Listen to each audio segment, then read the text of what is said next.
central focus of this conference was to connect up these two parts of your practice, because it highlights something interesting about a research question in philosophy.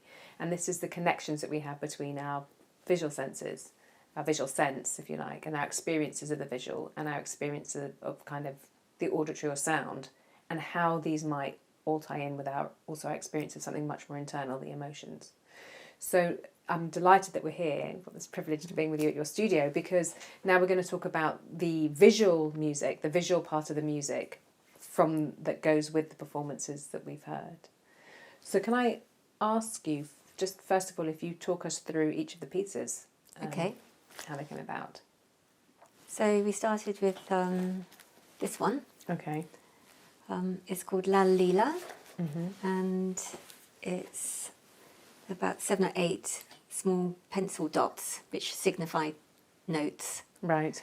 And then this dry brushstroke that's sort of stretched right across the page.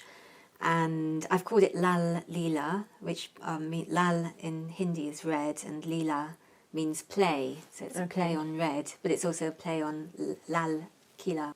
For this one, see, what I do like about graphic notations is it's up to the performer to interpret how they would like to. So for me, I decided, because it was my own work, I decided to use the bellows. I had some bellows from a harmonium, so they were recorded, which creates this extraordinary stretching sound of air, and so they were in the background, and then Anna slicing the air with her bow, violin bow, and so creating this movement from left to right. And then I actually just plucked the strings of the grand piano, creating that sound. So they were kind of interspersed. And I did ask Anna. It was really interesting, because it's the first time I had ever performed with Anna. And I think one of the very, very first times I've ever performed for my graphic notations. And I asked her, I said it was up to her if she wanted to read from right to left or from left to right. And she said, from left to right, because that is the way we read in the West, isn't it? From left to right. And I had experimented a little earlier, trying to read a line from right to left when I was doing the singing. I found it very, very difficult. So I love this freedom for the performer to interpret as they wish. I mean, I could have started the tune, the piece with the 2 middle notes, but decided to work from left to right. You can look at the picture, and on one hand you can just see, be just aware of the textures of the kind of redness and the dots.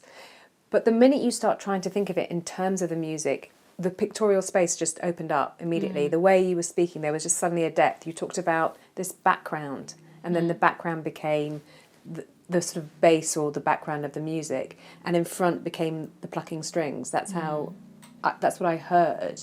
And it's interesting that, so what I'm interested in is that the traditional Orthodox way of talking about that would be, Nicola's talking metaphorically when she talks about the background or the plucking of the strings, but actually you weren't. You were being quite, it sounded to me you were being quite literal. Like you and Anna literally see the music in the work. Is that the experience that you find yourself having?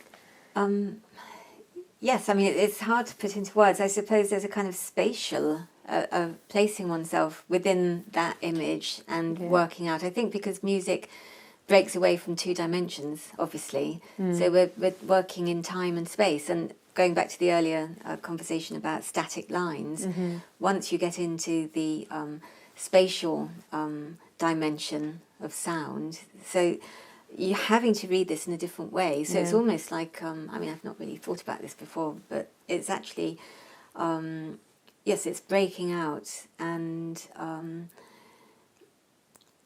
it's like going to the cinema and putting on those 3D glasses. You're actually trying to work out in space and time how these will relate.